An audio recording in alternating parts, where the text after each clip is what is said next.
Hey, again. Now we're on to solving quadratics. So as the directions say, we're going to be doing 5 examples together in this video. And then you're going to pick 10 problems after that. So the examples don't count. So 10 other problems to complete for credit. The name of the game is improvement.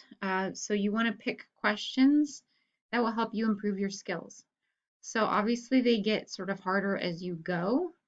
So if these first 3 here seem super easy, I would skip down a little bit and start at like 4, 5, or 6.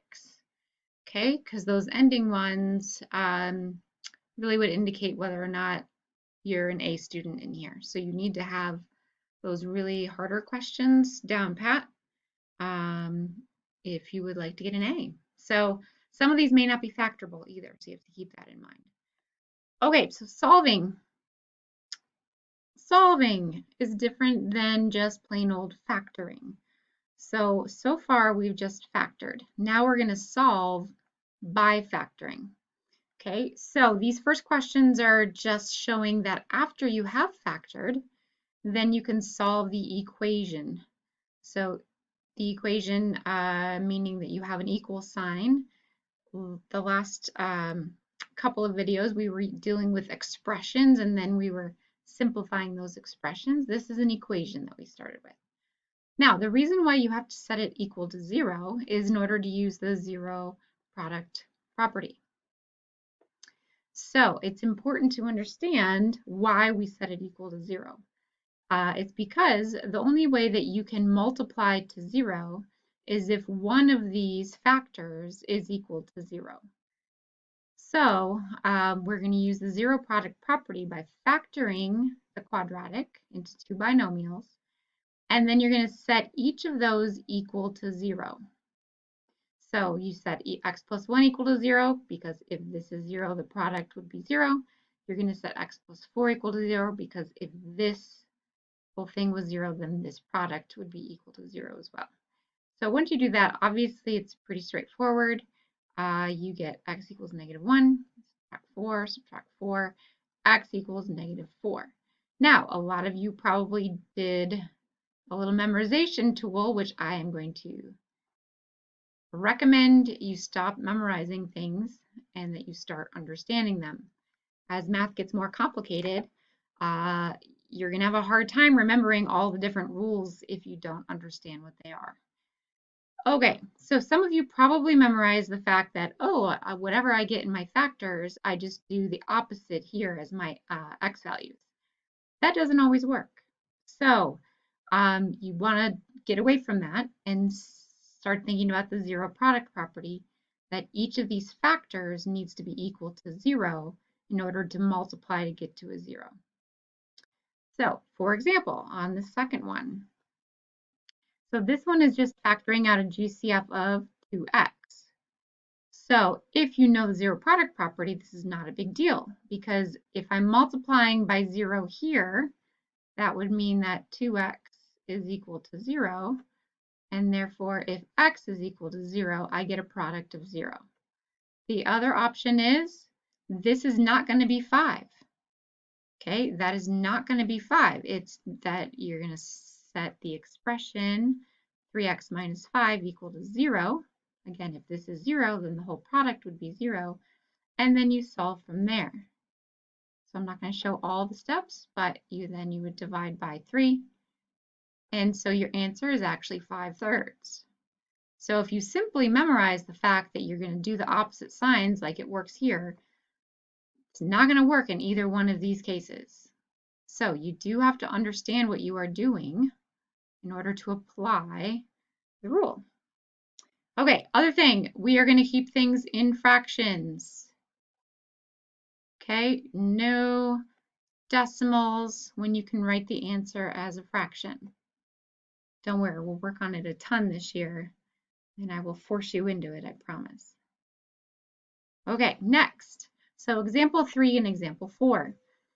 So here, again, we are solving, and we're going to set the quadratic equal to 0 to start, but they already are, so we're good there. But this time we have to factor and then solve like we did above. Okay, so first thing, this is a special case, but again, you just have to recognize some of these special cases. You don't have a c value here. You have a x squared plus 5x, and then there's no plus or minus any number after that. That is simply factoring out a greatest common factor, just like we did for example number 2. That is also a greatest common factor problem. So what these two terms have in common is x. So you simply just do x parentheses x plus 5. It's actually way easier than the other versions. So if you can recognize that version, that is just way easier. Okay, then you're going to separate this into two equations, x equals 0. Well, that's already an answer, so that's easy. And then x plus 5 equals 0. Subtract 5 from both sides, and you get x equals -5. Okay, good. Next one. So this is one of those harder ones. Well, you first would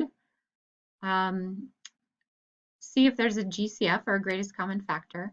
And unfortunately, there is no 2 to divide out of 25 or 27. So we're going to have to do factor pairs of 2 and then factor pairs of -27. Okay, so factor pairs of 2, 1 times 2. That's the only choice. We're considering, don't overcomplicate it. Always just make this first term factors be positive. Okay, that just makes things a lot easier. -27, we have quite a few options. So -1 times 27, 1 times a -27. 2 doesn't go in, but 3 does. So -3 times 9, and a +3 times a -9. And then 4 doesn't, 5 doesn't, 6, 7. So nothing else divides into 27. These are your options. So we're going to start with 2x and x. Okay, so we know those are going to work for the 2x squared.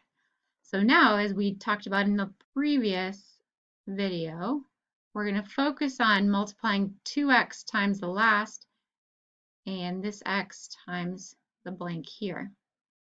And we're going to focus on a combined like terms of -25. So a couple of things to think about. When you have something that's as large as 25, that's really close to 27. So again, it just takes some practice to notice these things. But obviously, I'm not going to put the 27 on the right here, because then I'm multiplying by 2 and I get a 54, and that's huge. That's not going to work. But if I put a 1 here and a 27 here, and then I want a -25, so I want -27 and then a +2. So this is -27x, and this is a +2x. Combine like terms, and that's, you get the -25. Okay, so it does take some practice. So don't worry if you're not totally grasping these harder ones. But now you're going to split those up into two equations. Notice that the answer here is not just +27.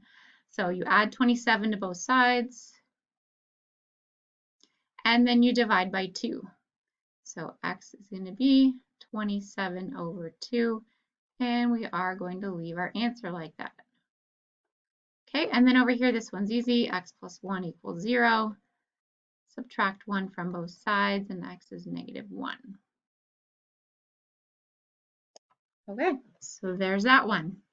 Again, if you ever need to pause, or if you need to just rewind and try that again, think about it again, please do that. Okay, last version. So example 5. Again, we are still solving. The quadratic is not equal to 0 this time. So you're going to have to add and subtract to collect like terms on one side of the equation and then factor to solve. So in this particular case, generally you want to move everything to where x squared is positive. That just makes your life a whole lot easier. So if you had a -x squared here, I would move everything to the other side. So wherever x squared will be positive is the side you want to move things to. Okay, so in this particular case, this is positive x squared. So I'm going to subtract x, and I'm going to rewrite that underneath its like term just to make it abundantly clear how to simplify. So now I get x squared, negative 9 minus 1 is negative 10x, and then write down that minus 24. These are going to cancel, and you get that 0 that you need. So now we don't have a number in front of x squared, so this is going to be the easier version of our factoring.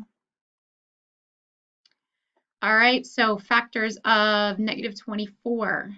So I have negative 1 times 24, 1 times a negative 24, 2, negative 2 times 12, 2 times a negative 12. Well, I already noticed that I have the combined like terms that I want.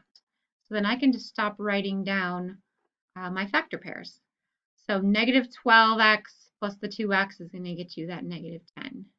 So we have plus 2 minus 12, and that is going to, excuse me, when you FOIL that, that will result in the x squared minus 10x minus 24.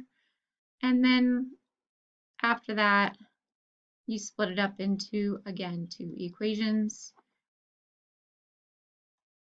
and solve for x. So subtract 2 from both sides, add 12 to both sides, and there you go. Okay, well, good luck with the worksheet.